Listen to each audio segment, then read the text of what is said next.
বাজেটে কর কমানো বিরোধী দলের পছন্দ নয়, দেশকে অস্থিতিশীল করার অভিযোগ প্রধানমন্ত্রীর।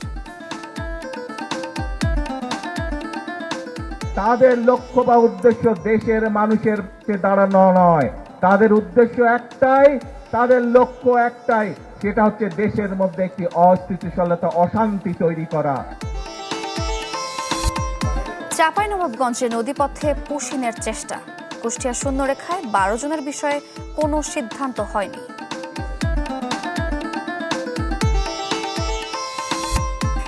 চট্টগ্রামের ক্রিকেটার নাঈম হাসানকে হেনস্থায় মামলা, একজন গ্রেপ্তার, 3 পুলিশ সদস্য প্রত্যাহার।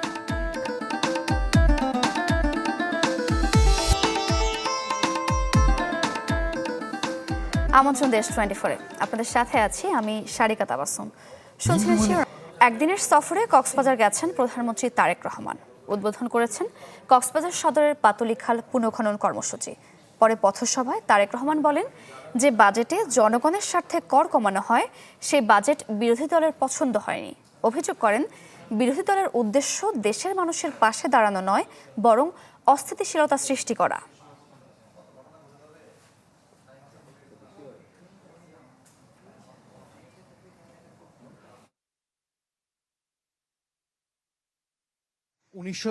সালে কক্সবাজারে পিএমখালী ইউনিয়নে পাতলী খাল খনন করেন শহীদ রাষ্ট্রপতি জিয়াউর রহমান। এতে উপকৃত হয়েছিলেন স্থানীয় কৃষকরা। তবে অযত্ন অবহেলায় গতি হারায় খালটি, কমে যায় পানি প্রবাহ। ক্ষমতায় এসে এই খাল পুনঃখনন কর্মসূচি উদ্বোধন করলেন প্রধানমন্ত্রী তারেক রহমান। এরপর পথসভায় সংক্ষিপ্ত বক্তব্য রাখেন প্রধানমন্ত্রী। প্রত্যাশা করেন খাল পুনঃখননের মাধ্যমে ফের উপকৃত হবেন কৃষকরা। 40,000 মানুষ উপকৃত হবে এই এলাকার। প্রধানমন্ত্রী বলেন, বিএনপি সরকারের লক্ষ্য দেশের মানুষের জন্য কাজ করা। এইবার বাজেট দেওয়ার পরে এখন পর্যন্ত কোনো জিনিসের দাম বৃদ্ধি পায়নি, কারণ চাল, ডাল, তেল, নুন সব প্রয়োজনীয় যে জিনিসগুলো আছে তার উপরে যে সকল ট্যাক্স ছিল, বর্তমান সরকার এই 2 দিন আগের বাজেটে 60টি পণ্যের উপর থেকে ট্যাক্স তুলে নিয়েছে, যাতে করে নিত্য প্রয়োজনীয় জিনিসের দাম না বাড়ে। প্রিয় ভাই বোনেরা, উদ্দেশ্য একটি, লক্ষ্য একটি, দেশের মানুষ যাতে ভালো থাকতে পারে। প্রস্তাবিত বাজেটের বিষয়ে বিরোধী দলের অবস্থানে তীব্র সমালোচনা করেন সরকার প্রধান। বলেন, বিরোধী দলের লক্ষ্য মানুষের পাশে দাঁড়ানো নয়, তাদের উদ্দেশ্য দেশের মধ্যে অস্থিতিশীল পরিস্থিতি তৈরি করা। যেই বাজেটে ট্যাক্স কমানো হয় সেই বাজেটও বিরোধী দল মানে না। যেই বাজেটে মদের দাম বাড়ানো হয়, যেই বাজেটে সিগারেটের দাম বাড়ানো হয়, সেই বাজেটও বিরোধী দলের পছন্দ নয়। তাহলে এবার বিরোধী দলের উদ্দেশ্য বুঝতে পেরেছেন, লক্ষ্য বুঝতে পেরেছেন। তাদের লক্ষ্য বা উদ্দেশ্য দেশের মানুষের পাশে দাঁড়ানো নয়, তাদের উদ্দেশ্য একটাই, তাদের লক্ষ্য একটাই, সেটা হচ্ছে দেশের মধ্যে একটি অস্থিতিশীলতা, অশান্তি তৈরি করা, মানুষকে বিভ্রান্ত করা। পরে ডুলা হাজরা সাফারি পার্ক পরিদর্শন শেষে মালুমঘাট এলাকায় বৃক্ষরোপণ কর্মসূচি উদ্বোধন করেন প্রধানমন্ত্রী তারেক রহমান। বিএনপি সরকারের অন্যতম নির্বাচনী অঙ্গীকার ছিল 5 বছরে 25 কোটি বৃক্ষরোপণ করা। সেই কর্মসূচির উদ্বোধন করলেন প্রধানমন্ত্রী তারেক রহমান। একই সাথে খাল খনন এবং পুনর্খননের মাধ্যমে কৃষি অর্থনীতিতে নতুন দিগন্ত উন্মোচিত হবে বলে মনে করেন কৃষকরা। Ashikin Prince, channel 24, Cox's Bazar. কড়া পাহারা আর লাগাতার নজরদারিতেও থামছে না সীমান্তে পুশিন। প্রায় প্রতিদিনই নতুন এলাকায় নারী, শিশু, বৃদ্ধকে ঠেলে দেওয়ার চেষ্টা করছে ভারতের বিএসএফ। কুষ্টিয়া 2 দিন শূন্যরেখায় মানবেতর দিন কাটছে 12 জনের। চাঁপাইনবাবগঞ্জে ব্যর্থ হয়েছে পুশিনের চেষ্টা। একদিকে কাঁটাতারের বেড়া, অন্যদিকে অনিশ্চিত ভবিষ্যৎ। সীমান্তের শূন্যরেখায় দিন কাটছে নারী, শিশু ও বৃদ্ধদের। প্রশ্ন, তাদের ঠিকানা কোথায়? মাথার উপর খোলা আকাশ, নিচে বিস্তীর্ণ ভূমি, 2 সীমানায় বিজিবি বিএসএফ এর কড়া নজরদারি।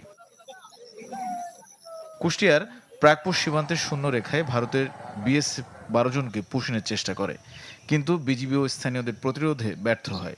এখন তাদের স্থান সীমান্তের শূন্যরেখায়। ঘুম নাই, খাওয়া নাই, দাওয়া নাই। বিএসএফ পাহারা করছে, আমরাও করছি, অনেকটা কষ্টের মধ্যে আছি। যে আমরা চাই যে আপনার পুশিনের যে সমস্যাটা হয়েছে এটার একটা সুষ্ঠু সমাধান হোক। বিষয়টি সমাধানের শেষমেশ পতাকা বৈঠকে বসে দুদেশের সীমান্তরক্ষীরা, কিন্তু কোনো সিদ্ধান্ত ছাড়াই শেষ হয় সেই বৈঠক।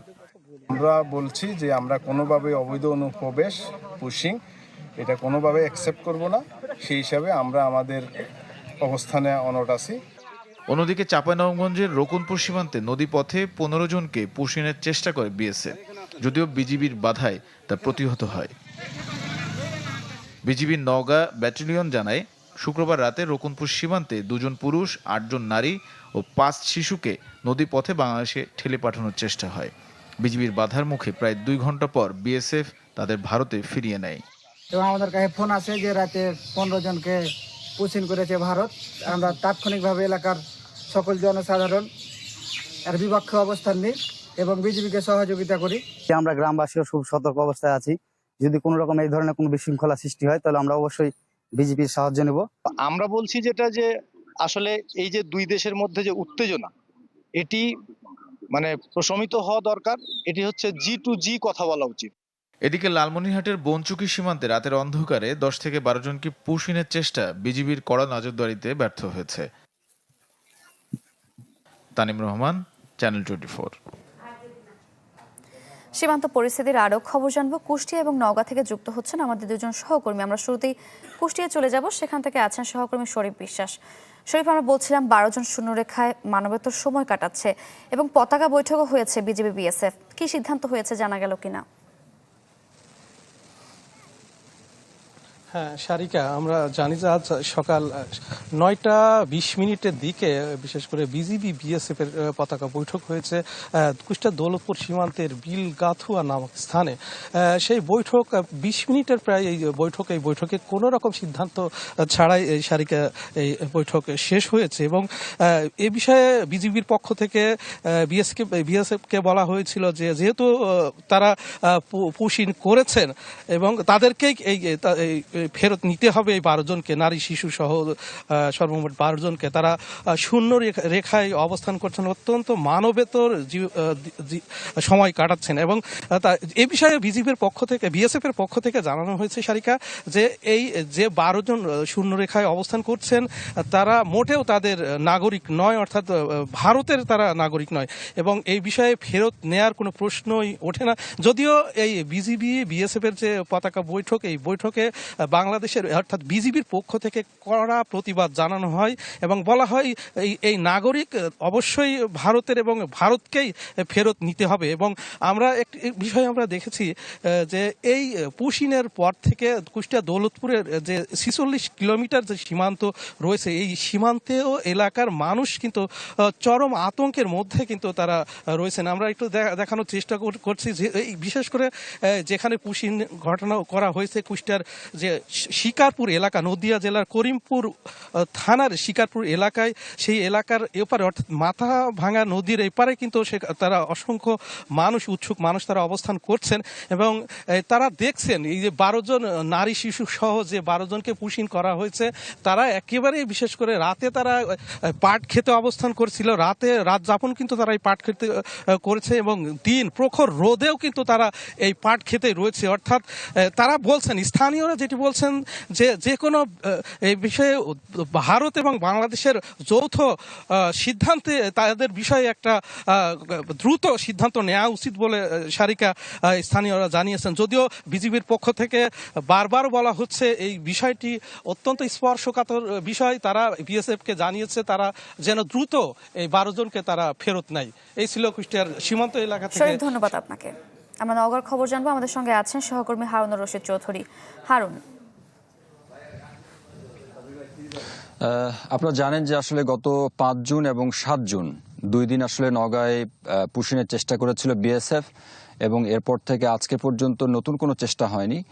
তবে যেহেতু আশপাশের জেলাগুলোতে হচ্ছে, বিশেষ করে আমরা যদি চাঁপাইনবাবগঞ্জ সহ অন্যান্য জেলার কথা বলি, যেহেতু সেই সীমান্তগুলোতে হচ্ছে, সেই দিক বিবেচনায় নওগাঁর বিজিবি আসলে সর্বোচ্চ সচেষ্ট আছে যাতে করে কোনো ধরনের পুশিনের ঘটনা না ঘটে। আমরা আজকে আছি নওগাঁর ধামইরহাট উপজেলার যে কালুপাড়া যে সীমান্ত এলাকা, সেখানে আছি সকাল থেকে এবং সেখানে দেখলাম যে বিজিবির বেশ শক্তপোক্ত অবস্থান আমরা দেখেছি এবং বিজিবির পক্ষ থেকে বলা হচ্ছে তারা এই পুশিনের ঘটনায় এক চুলো ছাড় দিতে চান না, যার কারণেই আগের থেকে শক্তি বাড়িয়ে তারা এই সীমান্ত এলাকাগুলোতে অবস্থান করছেন এবং শুধুমাত্র টহল এবং নজরদারির বাহিরেও ভিন্ন ভিন্ন কৌশল নিয়ে তারা কিন্তু এই সীমান্ত এলাকাগুলোতে কাজ। পাশাপাশি আপনারা জানেন যে যেহেতু চাপায়ের যে ঘটনা, সেখানে বিজিবির পক্ষ থেকে বলা হচ্ছে যে শুধুমাত্র 15 জন নয়, তারা একটি বড় গ্রুপকে আসলে পার করার চেষ্টা করেছিল, কিন্তু বিজিবির যেহেতু শক্ত অবস্থান ছিল সেই জায়গায়, নজরদারি ছিল, তারা গোয়েন্দা তথ্যের ভিত্তিতে আগে থেকে জানতে পারে যে সেখানে পুশিন হতে পারে বিএসএফ এর পক্ষ থেকে, যার কারণে তারা রাতের বেলাতে সেখানে অবস্থান নেয় এবং নদীপথ দিয়ে কিন্তু পার করার একটা চেষ্টা করেছিল। সেই চেষ্টাকে ব্যর্থ করেছে বাংলাদেশের বর্ডার গার্ড বাংলাদেশ বিজিবি, তারা কিন্তু ব্যর্থ করে দিয়েছে।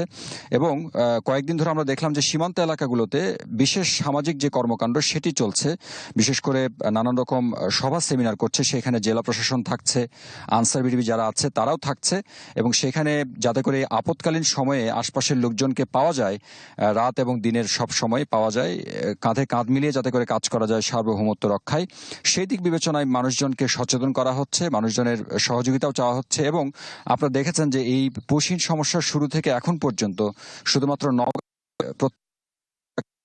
এক এক সৈনিক হিসেবে কিন্তু কাজ করে যাচ্ছেন এবং এখানকার মানুষজন দৃঢ় প্রত্যয় ব্যক্ত করেছেন যে বাংলাদেশের মাটিতে একটিও পুশিন হতে দেওয়া হবে না যতক্ষণ পর্যন্ত তাদের গায়ে শক্তি আছে, এমনটা বলা হয়েছে। পাশাপাশি এখানকার মানুষজন আসলে আশা করেছিল যে ভারতে যেই বিজিবি বিএসএফ পর্যায়ে যে সম্মেলনটা হলো সেখান থেকে হয়তো ভালো কিছু বার্তা আসবে, কিন্তু সেটি না হওয়ায় বেশ খানিকটা শঙ্কা প্রকাশ করেছে এখানকার মানুষজন এবং তারা বলেছেন যে সামনের যে দিনগুলো আছে সেই দিনগুলোতে যতক্ষণ পর্যন্ত না এই সমস্যার সমাধান হবে ততক্ষণ পর্যন্ত তারা বিজিবির পাশে এক একজন সৈনিক হিসেবে থাকবেন এবং কাজ করে যাবেন এবং সেই অনুযায়ী কিন্তু দিন রাতের বিভিন্ন সময় তারা ঘন্টা ভাগ করে করে কিন্তু কাজ করছে এখানকার মানুষজন।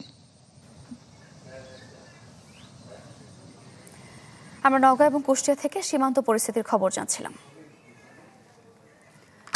নতুন সরকারের 1,22,495 কোটি টাকার শিক্ষা বাজেটে স্থান পেয়েছে মেয়েদের জন্য স্নাতক পর্যন্ত বিনামূল্যে শিক্ষা প্রসারণ, ষষ্ঠ শ্রেণী থেকেই কারিগরি শিক্ষা চালু এবং ওয়ান টিচার ওয়ান ট্যাবের মতো প্রতিশ্রুতি। এই বরাদ্দ দেশের মোট জিডিপির প্রায় 2% কাছাকাছি। তবে বরাদ্দের সঠিক ব্যবহার ও তদারকির মাধ্যমে শিক্ষার প্রকৃত মানোন্নয়ন নিশ্চিতই এখন সবচেয়ে বড় চ্যালেঞ্জ হিসেবে দেখছেন শিক্ষাবিদরা। আবির হোসেনের রিপোর্টে ক্যামেরা ছিলেন আমানুল্লাহ আমান।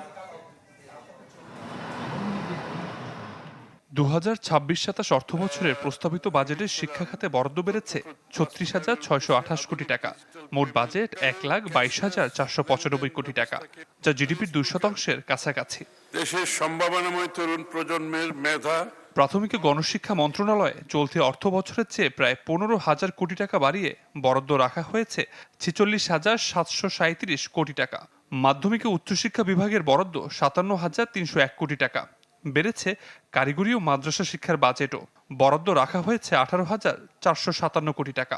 সবচেয়ে হাইয়েস্ট ফোকাস দিচ্ছি লার্নিং আউটকাম।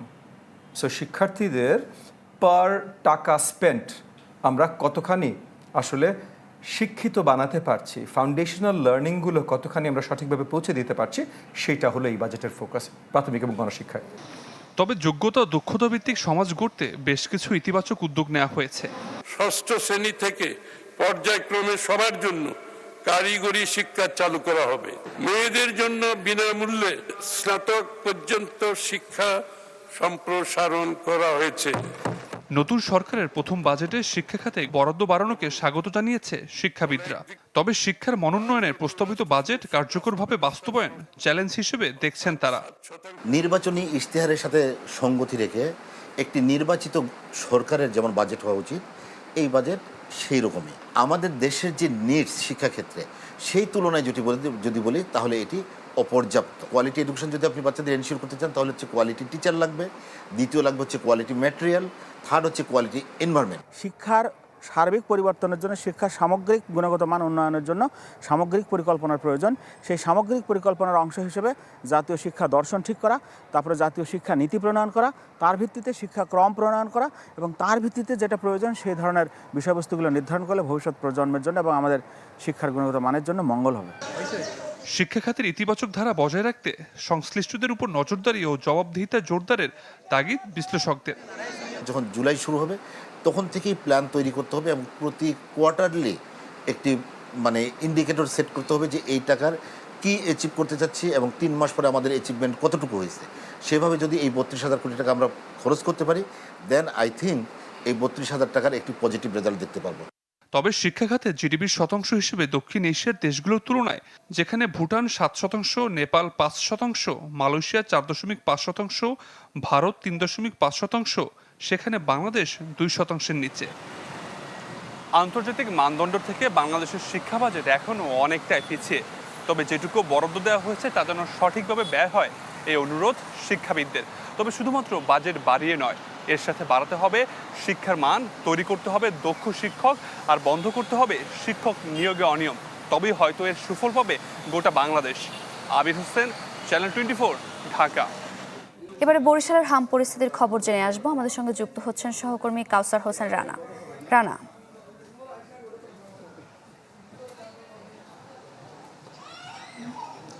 সারিকা, বরিশালে হামের উপদ্রব বা হামের যে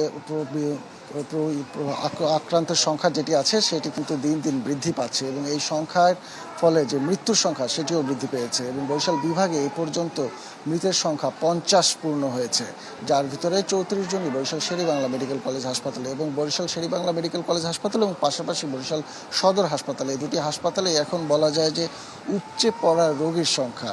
আমি এই মুহূর্তে রয়েছি বরিশাল সদর হাসপাতালে, যেখানে বয়স্কদেরকে ভর্তি রাখা হয়েছে। আপনাকে জানিয়ে রাখি যে বরিশালে যে আক্রান্ত হচ্ছে যারা, বিশেষ করে শিশু যারা রয়েছে, তাদেরকে বেশিরভাগই বরিশাল শের-ই-বাংলা মেডিকেল কলেজ হাসপাতালে ভর্তি রাখা হচ্ছে এবং যারা বয়স্ক তাদেরকে শের-ই-বাংলা মেডিকেল না রেখে সদর হাসপাতালে রেফার করা হচ্ছে। আমি যখন এই হাসপাতালে এসেছি সেখানে দেখছি যে রুমের বাইরে বারান্দাগুলো যেগুলো রয়েছে সেগুলোর দুই পাশে অসংখ্য রোগী রয়েছে।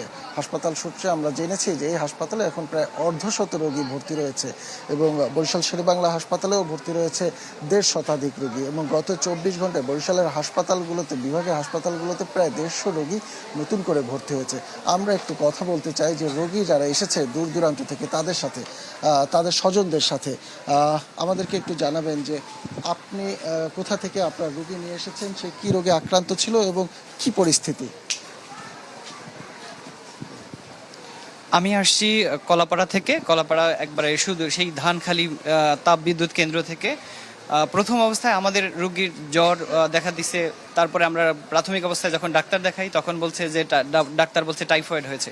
তা আমরা টাইফয়েডের চিকিৎসা নেওয়ার পর 2 থেকে 3 দিনের মধ্যেই দেখছি যে শরীরে র্যাশ উঠে যাচ্ছে, এরপরে চোখ লাল হয়ে যাচ্ছে, তারপর জ্বর কমছে না। এমতো অবস্থায় আমরা একটা ফার্মেসির সাথে কথা বলি, একজন ফার্মেসির ডাক্তারের সাথে। সে বলছে যে আপনারা দ্রুত বরিশাল হাসপাতালে নিয়ে যান, কারণ এইদিকে ভালো চিকিৎসা, প্রান্তিক পর্যায়ে খুব ভালো একটা চিকিৎসা না থাকায় আমরা বরিশাল আসছি। এখানকার হাসপাতালের সব স্টাফরা আমরা খুবই দেখলাম যে তারা খুবই আন্তরিক এবং তারা আন্তরিকতার সাথে চেষ্টা করছে। এবং আমরা এখানে ভর্তি হওয়ার পর এখানে যদিও জায়গার সংকুলন হচ্ছে না, তারপরে তাদের আন্তরিকতার ঘাটতি নাই, কিন্তু আমরা চাই যাতে এই হামের বিষয়ে মানুষদেরকে আরও বেশি সচেতন করা যায় এবং প্রান্তিক মানুষগুলো আরও বুঝতে পারে, তারা যাতে প্রপার ট্রিটমেন্টটা পেতে পারে এবং তারা সহজেই এই রোগটাকে আইডেন্টিফাই করতে পারে, তাহলে প্রপার চিকিৎসাটা পাবে। আর তা না হলে ভুল চিকিৎসার কারণে অনেকেই দেখা গেছে দুর্ঘটনার মুখে পড়তে পারে। তা আমি চাই যাতে প্রান্তিক পর্যায়ে, যেমন উপজেলা লেভেলগুলোতে, যাতে হাসপাতালগুলো পর্যাপ্ত চিকিৎসা সেবার ব্যবস্থা করা হয়, তাহলে আমার মনে হয় এই চিকিৎসা সেবা থেকে মানুষ বঞ্চিত হবে না, বরঞ্চ তারা উপকৃত হবে। ধন্যবাদ। আপনাকে শুনছিলেন যে মূলত উপজেলা পর্যায়ে যে হাসপাতালগুলো রয়েছে, উপজেলা পর্যায়ে যে চিকিৎসা কেন্দ্রগুলো রয়েছে, সেখানে যাতে এই চিকিৎসাটি সুনিশ্চিত করা যায় সেই দাবি জানিয়েছেন এখানে আসা যে রোগী, তাদের সাথে স্বজনরা। তো এই ছিল বরিশালে হাম ও হামের উপসর্গ নিয়ে ভর্তি রোগীর বর্তমান পরিস্থিতি। ধন্যবাদ আপনাকে। দর্শক, হাম পরিস্থিতির খবর জানছিলাম। এদিকে ব্রাহ্মণবাড়িয়ার কসবায় তুচ্ছ ঘটনাকে কেন্দ্র করে 2 গ্রামবাসীর সংঘর্ষে আহত হয়েছেন অন্তত 15 জন। স্থানীয়রা জানান, কসবার শাহপুর গ্রামের এক ব্যক্তি হজ করতে গিয়ে একটি ব্যাগ হারিয়ে ফেলেন। পরে দেশে ফিরে বৃহস্পতিবার কসবা অবস্থিত হজ কাফেলায় যান। এ সময় সেখান থেকে বলা হয় ব্যাগের দায়ভার যাত্রীর। এ সময় কথা কাটাকাটির এক পর্যায়ে হাতাহাতি হয়। এর জেরে শনিবার দেশীয় অস্ত্র নিয়ে ফের সংঘর্ষে জড়ায় শাহপুর ও আড়াইবাড়ি গ্রামের মানুষ। এতে উভয় পক্ষের বেশ কয়েকজন আহত হন। খবর পেয়ে পুলিশ গিয়ে পরিস্থিতি নিয়ন্ত্রণে আনে।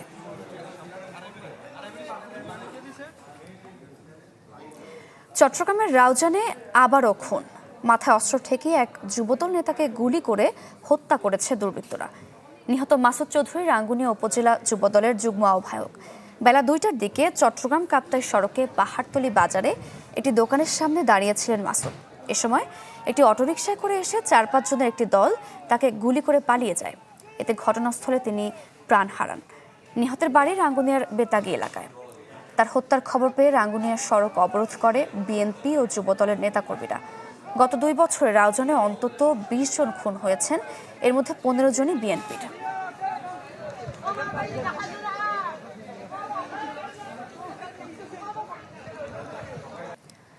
চট্টগ্রামে পুলিশি হেনস্থা ও নির্যাতনের শিকার হয়েছেন জাতীয় দলের ক্রিকেটার নাঈম হাসান।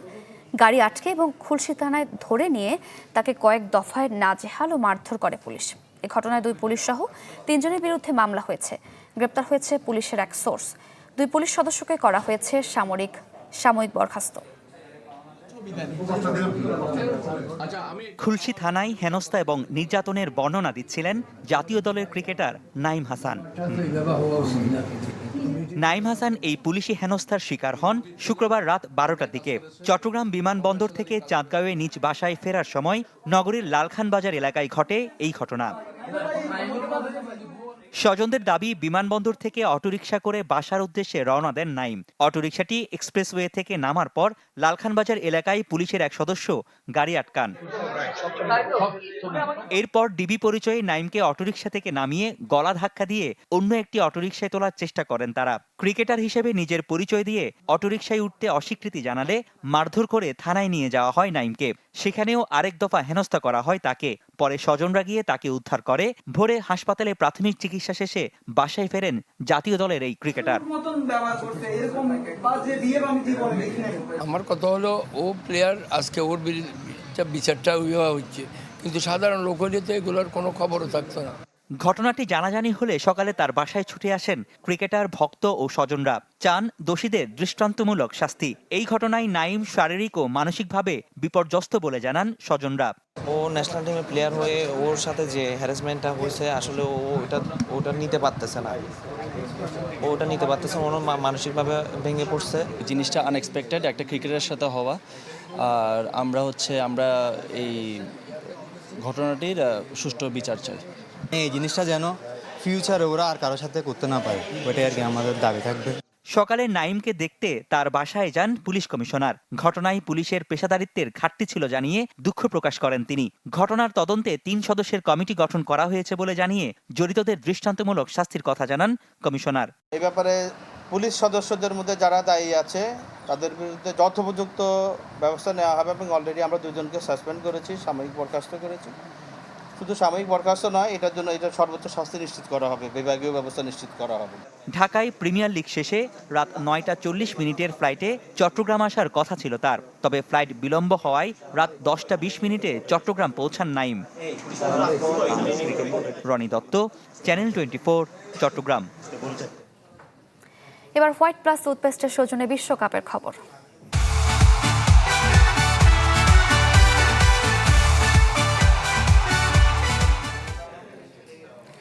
গাইবান্ধায় বিশাল শোভাযাত্রা বের করেছেন ব্রাজিল সমর্থকরা। আমরা আরও খবর জানবো। আমাদের সঙ্গে যুক্ত হচ্ছেন সহকর্মী আসাদুজ্জামান মামুন। ব্রাজিলের খেলা রয়েছে এবং সমর্থকরা শোভাযাত্রা বের করেছে, তাদের প্রত্যাশা কেমন এবং অন্য কোনো দলের সমর্থকরা সেখানে আছে কিনা আমাদের জানাবেন। বিশ্ব ফুটবল কিন্তু সারা বিশ্ব যেখানে মেতে উঠেছে, পৃথিবীর মতো কিন্তু বাংলাদেশও কিন্তু এই মেতে উঠেছে এখানকার ফুটবল প্রেমী দর্শকরা। আমি এখন এই মুহূর্তে আছি গাইবান্ধা শহরের ইসলামিয়া উচ্চ বিদ্যালয়ের মাঠে।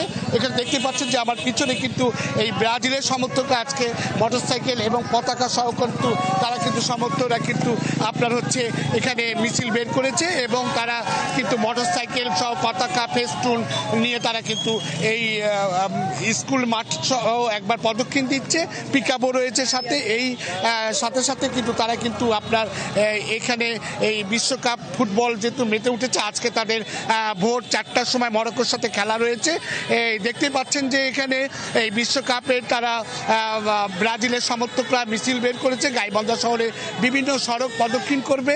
এটা মোটরসাইকেল নিয়ে তারা বিভিন্ন ফেস্টুন, পতাকা এবং তাদের অভিভাবকরা কিছু বাচ্চা নিয়েও কিন্তু তারা এসেছে এবং সেখানে কিন্তু তারা কিন্তু আপনার এই মিছিলে তারা যাচ্ছেন। দেখতেই পাচ্ছেন যে এই মিছিল তারা কিন্তু এখান থেকে মোটরসাইকেলে শোভাযাত্রা করে বের করে তারা কিন্তু শহরে বিভিন্ন সড়ক প্রদক্ষিণ করবে। তারা বলছে যে এখন আমি একজনের সাথে কথা বলতে চাই, যে আমি জানতে চাই আসলে আপনাদের অভিমতটা কি। আমাদের এবার টার্গেট হচ্ছে এক্সামিশন আমরা কমপ্লিট করব। আমরা ব্রাজিল কাপ নিয়েই ছাড়বো ইনশাল্লাহ। শুধুমাত্র 24 বছর পরে আমরা কাপ নিব। আমাদের বিশ্বের কোনো দলের 5টা বিশ্বকাপ নাই, আমাদের ব্রাজিলের রয়েছে এবং আমরা এবার 6টা নিয়ে এক্সামিশন কমপ্লিট করব। এটা হচ্ছে আমাদের মূল আবেদন উদ্দেশ্য। দেখলেন যে তারা বলছে যে এবারও তারা বিশ্বকাপ জয় হবে, যেহেতু তাদের 5টা বিশ্বকাপ রয়েছে এবং এটা নিয়ে তারা একখানি করবে, 6টা করবে বলে জানতে পেরেছি। তারা বলছে তাদের অভিমত এরকমটাই কিন্তু সব দর্শকদের কথা। তো এখন আমি আরেকজনের সাথে কথা বলবো, কি অভিমত? আমরা এক্সামিশন জয় করব, তার জন্য আমরা একটা সম্প্রীতি মহড়া দিচ্ছি। আমরা ব্রাজিলের জন্য শুভকামনা। এই দেখতে পাচ্ছেন যে ওই এখানে কিন্তু আপনার এই মিছিলে পতাকায় আবৃত হয়ে তারা কিন্তু যাচ্ছে। এখন তারা শহরে বিভিন্ন সড়ক প্রদক্ষিণ করে আবারও তারা কিন্তু এখানে এসে পৌঁছাবে বলে জানতে পেরেছি। তো এখান থেকে বিকেল 4:30টার সময় মিছিলটা বের হওয়ার কথা ছিল, কিন্তু তারা কিন্তু মিছিলটা এই মুহূর্তে তারা বের করছে এবং তারা শহরের বিভিন্ন সড়ক প্রদক্ষিণ শেষে তারা কিন্তু এই ইসলামী স্কুল মাঠে কিন্তু তারা এসে পৌঁছাবে। পিক আপ সহ মোটরসাইকেল সহ বিভিন্ন পতাকা, ব্রাজিলের পতাকা নিয়ে তারা কিন্তু আজকে এই ব্রাজিলের সমর্থকরা কিন্তু তারা এই মিছিল বের করেছে গাইবান্ধা শহরে। তাদের আজ ভোর 4টার সময় মরক্কোর সাথে ব্রাজিলের খেলা রয়েছে।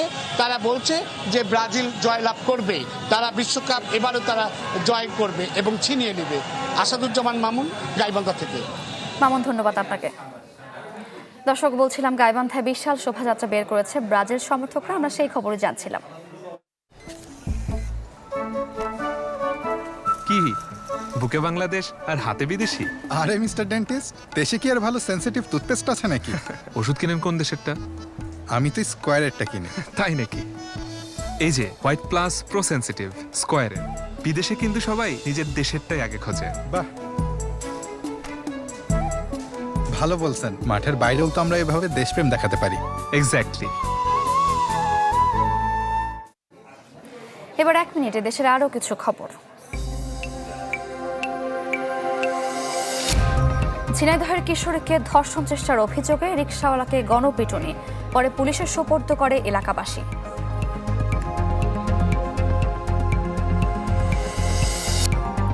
গাজীপুরে সোয়েটার কারখানায় লাগা আগুন 7টি ইউনিটের চেষ্টায় নিয়ন্ত্রণে।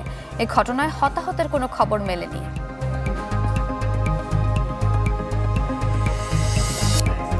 ময়মনসিংহে মানববন্ধন করেছে সরকারি কলেজে কর্মরত বেসরকারি কর্মচারীরা।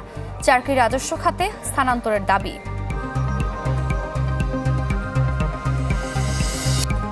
নোয়াখালীতে লবণাক্ততা নিয়ন্ত্রণে বামনী নদীতে ক্লোজার বাঁধ দৃশ্যমান হয়েছে। এতে উপকৃত হবেন 9 লাখ মানুষ।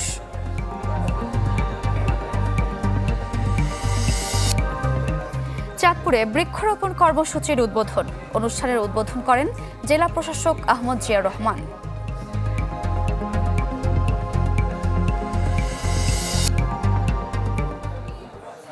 এই ছিল দেশ 24। এতক্ষণ সাথে থাকার জন্য ধন্যবাদ সবাইকে।